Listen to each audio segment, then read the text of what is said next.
What's up, y'all? This is your boy Eddie Jackson. Welcome back to the Drop That Podcast. This episode and next episode is about post-Wrestlemania. Okay, we're going to get into WrestleMania Night 1 and Night 2. We're going to announce who had the entrance of the night, ring gear of the night, moment of the night, match of the night, and so forth. And we're going to rate these matches from Night 1 and Night 2. All right, so let's get into the shits. All right, this is part 1 of the 2 episodes. Let's get into Night 1 of WrestleMania that went down live in Philadelphia. Holy shit.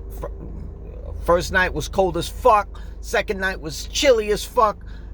So let's give a round of applause to all the performers that showed out on Saturday and Sunday for the entire WWE universe. They deserve it. You know what I'm saying? I heard it gets really fucked up to be wrestling in the cold. Your body stiffens up, your muscles, your bones, like holy shit. You know what I mean? And yeah, so salute to them for going out there and putting on a great show.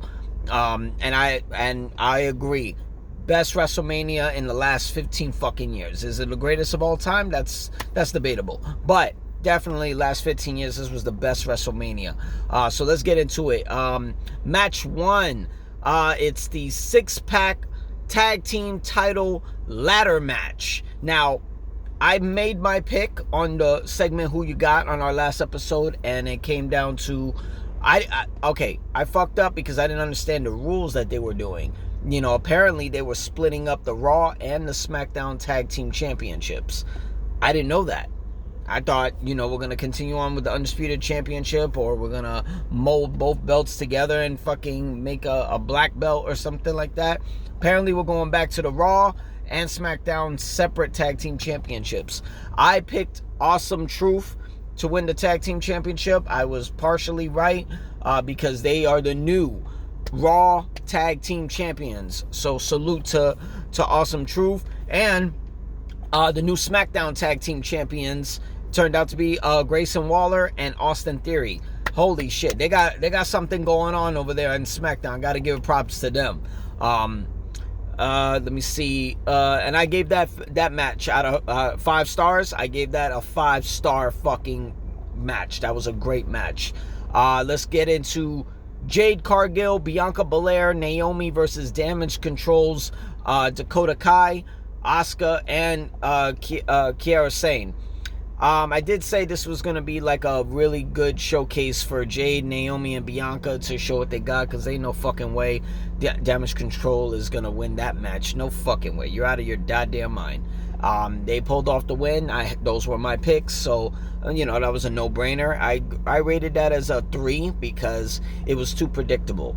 But it's not bad. Everybody did their thing. Everybody came out uninjured, and the women showed out. They did their thing, so salute to them. Rey Mysterio and Andrade versus Dominic Mysterio and Santos Escobar. Now here's the shit I fucking got mad about. See, this is the thing. This is the fucking thing. I picked Dominic and Santos to win because we already saw Rey Mysterio beat Dominic Mysterio at WrestleMania 39. Even though, that loss didn't hurt in Dominic's career, he had an incredible 2023, the second most matches from a wrestler. First one was Cody, obviously. But they still give it to Rey Mysterio and Andrade. I don't get it. When is Dominic getting his moment? You know what I mean? He's not pulling the numbers that Rey Mysterio, he's pulling way more numbers than his dad's putting. Rey was injured. Santos Escobar wasn't really doing shit, turning on people and shit like that. Andrade, he just returned to WWE in Royal Rumble. I didn't see the point on giving that to Rey and Andrade. Hopefully this means, Dominic's moment is coming soon, but I gave that match, I gave it also a 3 out of 5 stars. It was too predictable. You had fucking Jason Kelsey fucking come in there and all that when Rey Mysterio mask, so whatever. Jey Uso versus his brother Jimmy Uso.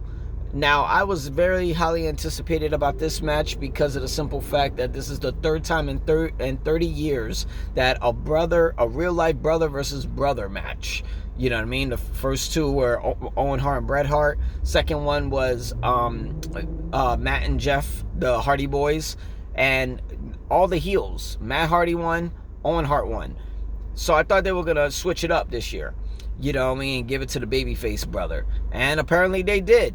Jey Uso gets the win. That was my pick, so I gave that match a 3. It seemed like it was a little miscommunication. Could have been the weather, but who knows? Could have been better, but I love the promo they did for it.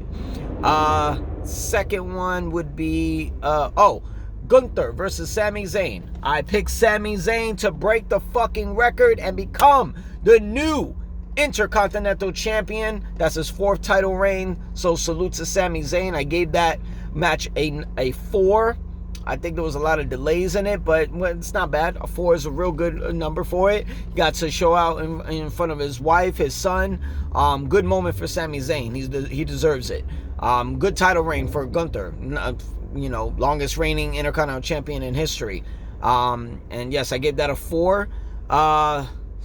Rhea Ripley versus Becky Lynch. Now, I wanted Rhea to win, but I felt like the Liv Morgan Revenge Tour was coming, and we were going to see it soon, and probably cost her the match against Becky Lynch. I happen to be wrong. Rhea Ripley did her thing and defeated Becky Lynch to retain the Women's World Championship. There was no Liv Morgan on site, but we did hear that Becky Lynch was dealing with a cold, a fever of some sort the whole week, while she's promoting WrestleMania and her book tour and everything, and she was still able to pull off a match like that. You know what I mean? I gave it a 3 because I felt like her health really did take a toll on her, and being out there in the cold probably did not help at all. But salute to Becky Lynch for going out there, in her condition, and salute to Rhea Ripley being injured on her wrist and still performing well. The women did their thing. Because I wasn't too hype about this match, and it just seemed like it could have been better, but they did their thing. I gave it a 3.5. You know what I mean, as far as that match goes. The main event. We got Seth freaking Rollins and American Nightmare Cody Rhodes against Tribal Chief Roman Reigns and the final boss, The Rock. And my pick, what 100% happened. I picked Roman Reigns and The Rock to win the main event, and I was so curious on how The Rock was going to perform, being 51 years old, being away from the ring for I want to say 12, 13 years. He did a training camp for 2 months in Hawaii, Georgia, LA, and probably even Miami, and he prepared for this tag team match, and he did his thing. Even though it was mainly 3 moves, the spine buster, 4 moves: spine buster, the sharpshooter, the people's elbow, the the rock bottom. It still was an entertaining match. They went 40 minutes. Holy shit, I didn't know they were going to go that long. And they did their thing. The Rock pulled the rock bottom and the people's elbow on Cody Rhodes. Got him the 1, 2, 3. Bloodline rules for night 2. It went down. So that was night 1. And let's announce the entrance, ring gear, moment of the night, match of the night. All right. Entrance has to go to The Rock, the final boss, and the Women's World Champion, Rhea Ripley. Ring gear of the night. I gotta give it to the Eradicator, Rhea Ripley. She looks bomb as fuck, sexy as hell, doing her thing. Had the hair down, she was doing her shit. And I gotta give it to Rey Mysterio. He had a Philadelphia Eagles type theme going on with his ring gear, so salute to Rey. Moment of the night. I would give it, it's a tie. I would give it to R-Truth, getting his first WrestleMania moment, winning the tag team championships. And, Roman Reigns spearing his cousin, The Rock. Holy fuck, that was a fucking moment right there. That had me out my seat, literally. Spearing his own cousin. Okay. Match of the night. I would have to give it to Roman Reigns and The Rock versus Cody Rhodes and Seth freaking Rollins. That was a 5-star match. That was my rating for it. I give them match of the night. Roman and Rock versus Cody and Seth. Runner up, I'll give it to the 6-pack tag team title ladder match. Okay, that was our part 1 of post WrestleMania for night 1 of WrestleMania.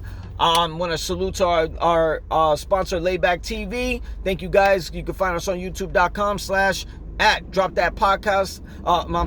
At Drop That Podcast. Hit that subscribe button, like the page, come and talk your shit, comment on the page, do what you want. You know what I'm saying? We're taking all comers, baby. Stay tuned for part 2 of WrestleMania Weekend.